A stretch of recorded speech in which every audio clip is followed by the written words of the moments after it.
the gestural drawing and the geometric drawings are very different. The geometric drawing, all the lines need to be the same thickness. That means you actually could have, let me go back into the assignment, 1 second, really quick. Here it is. If you go and look at the examples, I think it really helps to look at the example.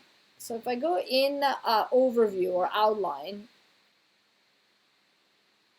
it shows you that the geometric is very kind of in a way boring because the lines are all very, within the same line you have only one thickness, right?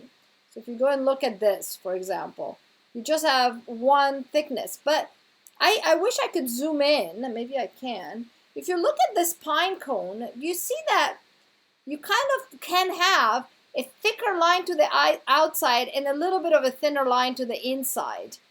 If you look at this sunflower, I guess this one, the lines are all exactly the same. But what they could have done is they could have made the inside of this, all the lines be, for example, 1 point in thickness, but then the very inside of the middle, the center loop could have been 0.5 in terms of stroke.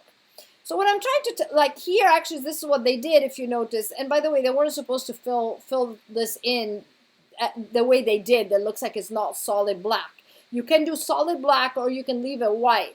These guys did some kind of in between, but you can see though that the outside line is a little thicker. So is within this line is a continuous line that is all, for example, 2 points.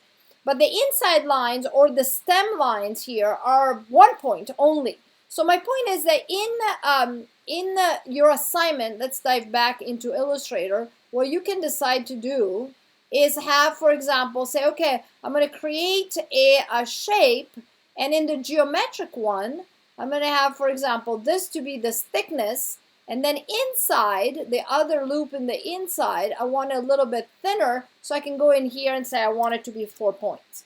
So in the geometric one, you totally can have different thickness, but within the same line, it has to be the same thickness, right? So if you had two continuous lines, this one and this one, you could decide that one of the two is like actually really, really thin, and the other one is really, really thick. But individually, when I select this line, it has to be all the same thickness. Does it make sense? So each line per se, when you're taking individually the path, that path is all the same thickness. And this is the geometric. In fact, let me write down geometric here. So the geometric drawing, sorry, it's taking a second. That's the deal with the geometric drawing. That you kind of have to make it a little bit, I'm zooming in right now, a little bit kind of like in a way that could seems like a bit boring because you cannot make any tapering line or anything, but you know, that's kind of the rule. So, sorry, I want to give it a little bit of tracking. So this is the geometric versus when we're talking about the gestural. The gestural is actually creative and artistic. And one way to make it creative or artistic is, first of all, do nice, beautiful, curvy lines. It really helps. My pen tool is not working correctly. You notice that it looks like a cursor. Let me actually show it to you for whoever didn't say. It doesn't look like a pen tool. So I told you the other time, if you remember, you go under the general and you uncheck or check use precise cursor. And that oftentimes fixes the problem, sure enough. So here we are. So you create some interesting line with the pen tool, for example. I'm going to actually remove the fill and make it into a stroke. So that kind of helps to have kind of like nice curves. But also another thing that helps is to kind of taper them. Yeah, we're talking about trying to create an artistic look to things. So let's give it some kind of interesting tapering. How do I do interesting tapering? I'm going to show you 3 different ways to do it. I'm going to copy this 3 times. The easy way to do it that I showed you in the past is you select the stroke, you go up here, and if you don't see this option bar, go under workspace and choose Essential Classic, by the way. So you go up here and you can make the thickness of the line whatever you want it to be, but also you can choose any of these profiles. So if you choose this one, for example, if we actually make it thicker, you'll see it more. Do you see that my line is tapering? It's going from really thin to thicker to a little thinner and thin to the, again, very, very thin. You see the difference between this one and this one. It's pretty dramatic, right? So this is one way to change the tapering of the line and make it more artistic, is using this very simple option box here and decide which profile you want. You can choose any of these, but you don't have that many profile right here, right? You have uniform or this or that, but that's it. So another way to go is to actually go in here, and sorry, I have this one open, I shouldn't. Go in here, and what I just closed, you can find under Window, Brush, Libraries, and if you go under Artistic, the one I had open was Calligraphic, but you can have charcoal, you can have ink. In the case of this assignment, I wouldn't go with paintbrush or watercolor because we need to keep everything black and white, especially because we're talking about gestural. So I'm going to go with ink and see what I find. So when you go with ink, it will open up. Sorry, my computer is a little bit slow. I apologize. There it is. And obviously some of the ink you cannot use because this is gray, but you can use this one.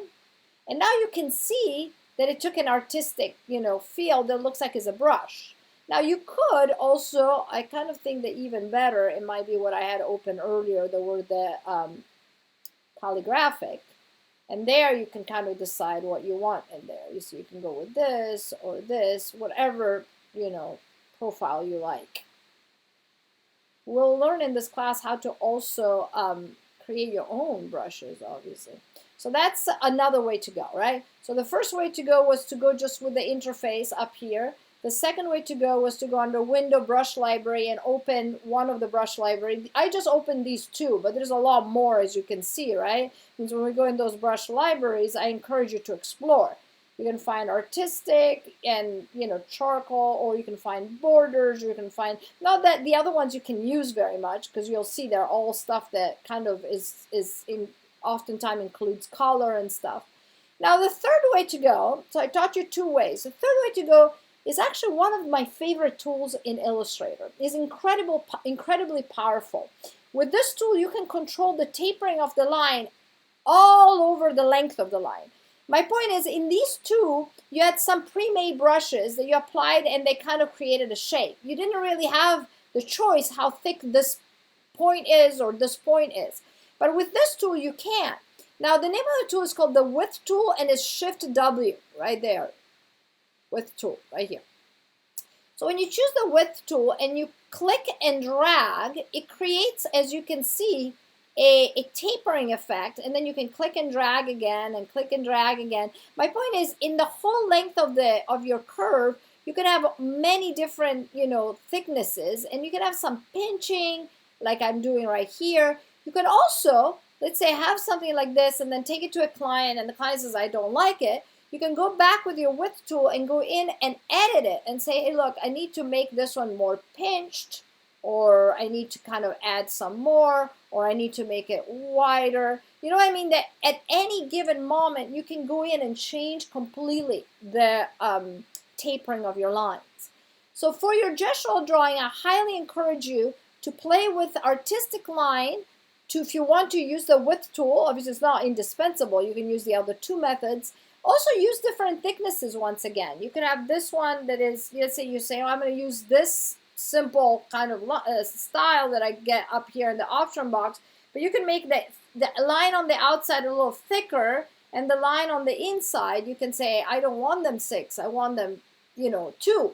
The line is going to still be tapering, it's just that the thickness is different. And remember, you can also do 2.7, you don't have to be stuck on the round. But you know what I mean? That you could have two different thicknesses so that, the outside line are a little bit heavier and the inside line are a little bit thinner. So this is how you would want your gestural lines to be. How do you get to a point that your drawing has those lines? You obviously first trace everything like you did with the geometrical by being just like simple, lines that look like this. So your gestural at first will look really boring, but then once you're done with tracing it, you go in, select the line, and give it different kind of styles in terms of artistic, calligraphic, or ink, or as I said, you can use the width tool, or you can use one of these profiles up here. So that's kind of what I wanted to tell you for now. I'm going to ask if anybody has any questions. Let me stop the recording first.